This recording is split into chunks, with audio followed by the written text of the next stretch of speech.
Ladies and gentlemen, this is MTG Traders. Let's go over April 13th of Amonkhet previous season.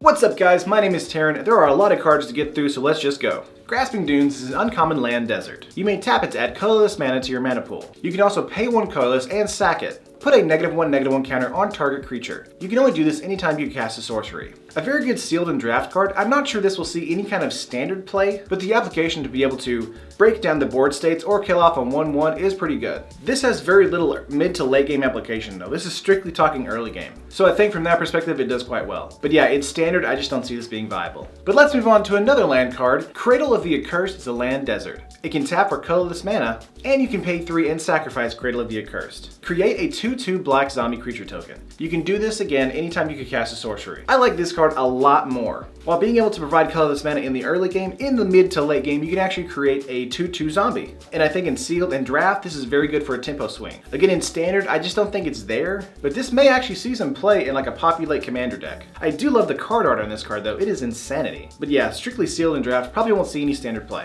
A card that probably will see some standard play is Cascading Cataractes, a rare indestructible land. Of course, you can tap it to add colorless mana to your mana pool, or pay 5 mana and tap it, and it can add any color mana of any combination to your mana pool. What a crazy mid to late game mana fixer. I can for sure see this being in a really great commander deck. In limited and in draft, it's probably not going to see a lot of like really competitive play, but in standard it may see some play in those Eldrazi matchups. Being able to pay 5 colorless mana to tap 4 mana of any color is quite good.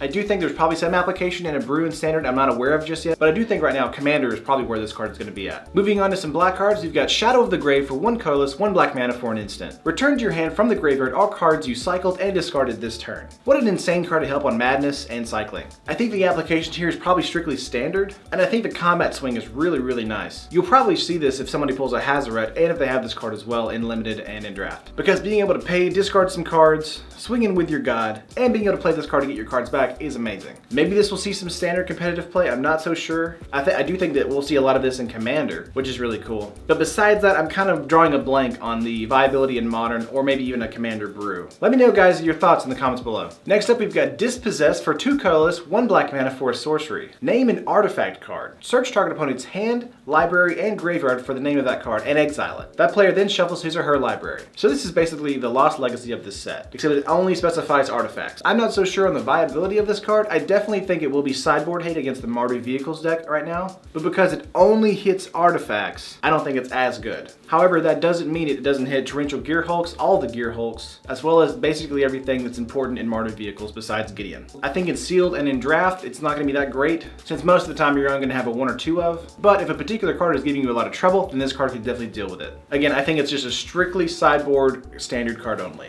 Moving on to some white cards, they've got Oketra's Attendant, 3 colorless and 2 white mana for a 3/3 bird soldier. It has flying, cycling for 2 colorless mana, and embalm for 3 colorless and 2 white mana. This card is insanity. A windmill pick in sealed and in draft all the time, every time. They're gonna have to remove it twice if it hits the field. You can cycle it and embalm it later in the game if you need to. The utility on this card is ridiculous. It may even see some standard play. I understand it doesn't have vigilance like Sarah Angel, but because it has like recursion with embalm, that doesn't matter. The card is crazy, you should always pick it if you get it. It's almost first pickable in draft, I say. Almost. Next up is another white card. We've got Gideons Intervention for 2 colorless, 2 white mana for an enchantment. As Gideons Intervention enters the battlefield, name a card. Your opponent can't cast spells with the chosen name. And you can prevent all damage that will be dealt to you by permanents of the chosen card name. This is a crazy sealed and draft lockdown card, especially if they have like a flyer like the one we just talked about, or a god on the board. You can just name them and then they can't do damage to you. I think this is also a very good sideboard matchup against the Metallurgic Summonings decks and the Servo decks in standard. Anything with tokens will definitely be able to be shut down by this card. And I think the format is pretty evenly casted there for that. But again, strictly a sideboard only card. But I would think it would be very good in a standard, and it will probably do a lot of work in the sealed and draft environments. I don't think we'll see any modern play, and I think it may see some commander play, obviously. Moving on to a blue card, we've got Hieroglyphic Illumination for 3 colorless and 1 blue mana for an instant. Draw 2 cards. And it has cycling for 1 blue mana. When I first saw this card, I thought about it a long time and thinking it may be the the replacement to Glimmer of Genius. Stay with me, just based on utility. Of course, Glimmer of Genius wins because of the scry ability, but I do think having this card early game and being able to cycle it away for card advantage, and then in the later game if you draw it, you get to play it for just drawing 2 cards, I think that has quite a bit more utility than Glimmer of Genius. As far as depending on where the match is at the moment. Again, at the end of the day, I think Glimmer of Genius wins out on this card, but that doesn't mean this card is a slouch. Clearly not. It's going to see sealed and draft play all day long. It might see some brewed standard play, and of course it'll see some commander play. But again, don't underestimate that cycling, it's quite good. Moving on to a green card, we've got Sandworm Convergence. 6 colorless and 2 green mana for an enchantment. Creatures with flying can't attack you or a planeswalker you control, and at the beginning of your end step, create a 5/5 worm creature token. This card is bananas and limited. I can't imagine a situation where when you play this, you don't feel good about it, because it's basically a win condition.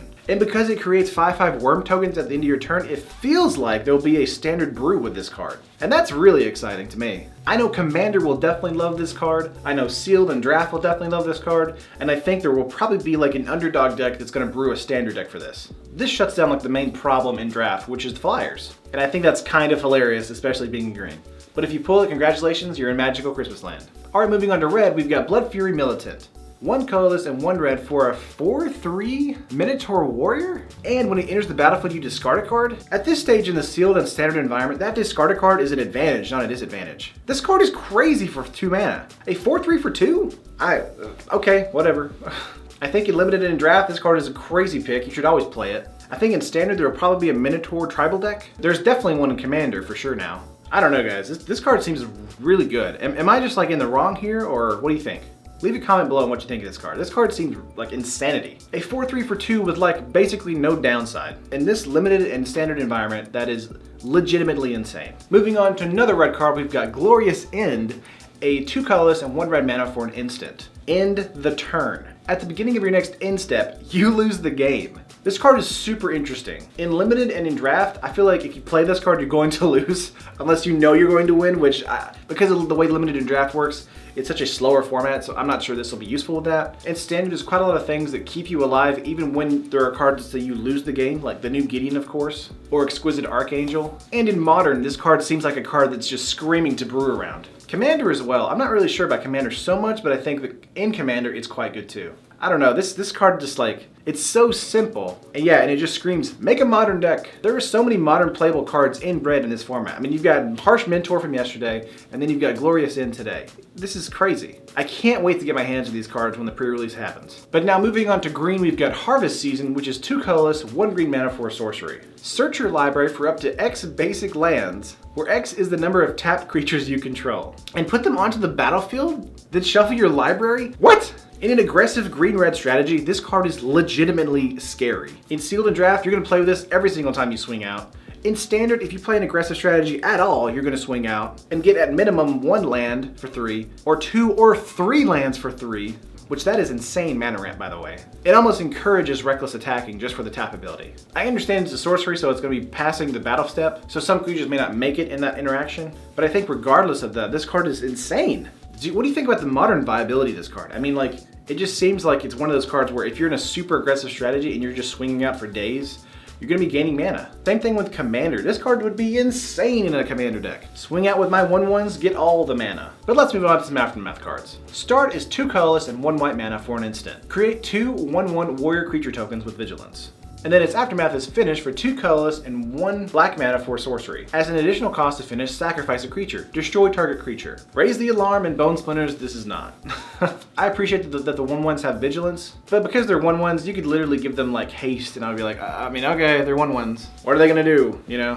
And then the secondary ability is just, to me, too expensive for what it's trying to do. I mean, Bone Splinters for 1 mana is almost a bad pick in draft.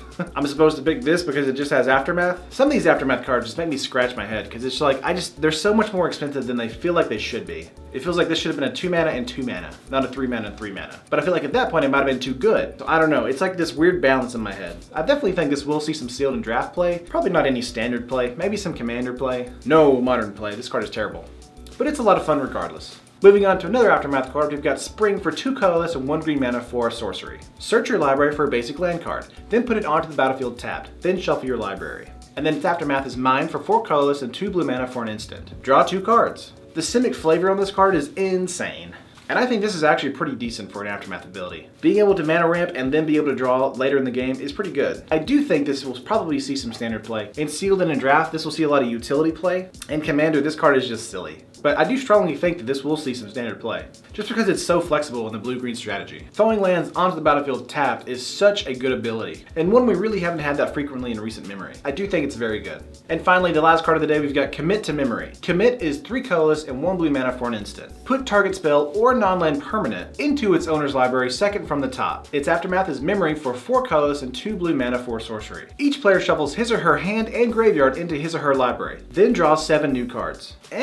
What's strange to me is that the first ability is kind of nullified by the second ability. I don't like that at all. I do think it is a tempo stopper, and it could refill your hand if you're playing like a fog deck or something. But because it's, again, so expensive, like this feels like it should have been 3 mana and 5 mana instead of 4 mana and 6. I just feel like this won't see any kind of play. Of course, it'll see Sealed and Draft play just because it's a blue card that does stuff, but in Standard, I just don't see it. In Commander though, that memory ability is pretty good. So I do think it'll see some play there. But besides that, it's alright. But that is it for the previews today. What did you guys think? I think Glorious End is probably gonna see a really cool Standard deck brew. I'm not sure about Tier 1, but I do think it's quite good. And I do think Harvest Season is legitimately insane. But let me know your thoughts below. Like the video if you liked it, and subscribe for more MTGO Traders content in the future. I'll see you guys tomorrow.